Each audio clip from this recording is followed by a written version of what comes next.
outside of the constraints of the traditional organization, or you will always be throttled back. And that's where these little brands, they can jump in.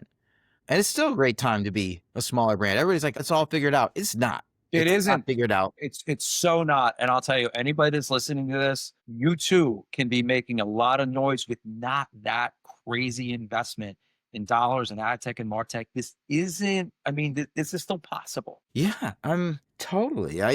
Because if I'm at an enterprise level company, I'm carving back out the ecom team. Specifically right now, I'm carving it out. I'm removing a bunch of the restrictions. I'm giving them an R&D budget, and I'm a big proponent of the R&D budget. And I say that because it just coming from the R&D side of things, chemistry side of things, is like you spend a lot of money, a lot of it. People would say, hey, it gets flushed down the drain. It doesn't. When you No. treat it as an experiment, you learn. And that is your little learning experiment nonstop in e-commerce and digital. You can play it, AI and whatever is coming next, is that commitment that we know that this unit may lose money, but at some point in time, they're going to hit. And the thing that they hit on is going to return 20-fold. And it's going to lift the entire business. And it is funny because you even get into like electronics companies. It doesn't have to be just pharma or it's food, it's electronics. They have an R&D team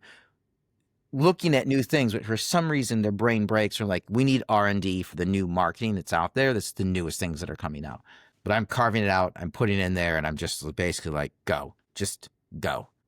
You can be innovative, you can try new things. Like, any of this new tech that's coming out, if you're an enterprise company, you're like, oh, well, it's good. We have to put you through external procurement.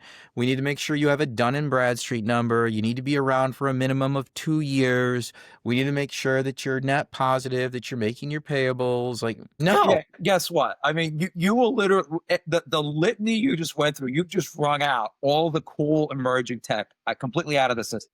You're going to get some old dinosaur at that point. In most cases, there's a few good ones out there that you would still get it. But like, you have to basically have a point of view on your category, on your industry, and in a very educated way, make a few educated guesses. Like, you're going to take a few chances. Some are going to be wrong. And by the way, I love talking to you. Like, you and I have made more mistakes than probably most of the folks in the room that we'll be in. But you know what? I've made a million of them. You've made a million of them. But you learn, cheap, fail fast, right? And what you're saying, which I'll tell you, I haven't heard a lot of evangelism out there for an R&D sort of budget for ecom. But guess what?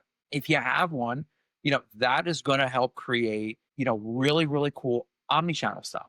And I'd love to just hear your thoughts on this, because you talk to these people all day long from big brands about, how important Omni is. There's tens of thousands, if not hundreds of thousands of points of distribution out at retail. You still have 75% of every retail dollar being done in physical retail. I don't see that number breaking much below 70. There's categories that are, over-indexed there, but I don't really see it getting much below 70. So the importance in a world where marketing dollars are more and more precious and resources are more precious, you gotta make that dollar stretch across your whole business. And you're only gonna do that, to your point. I'd love to hear you talk about this, by testing and learning.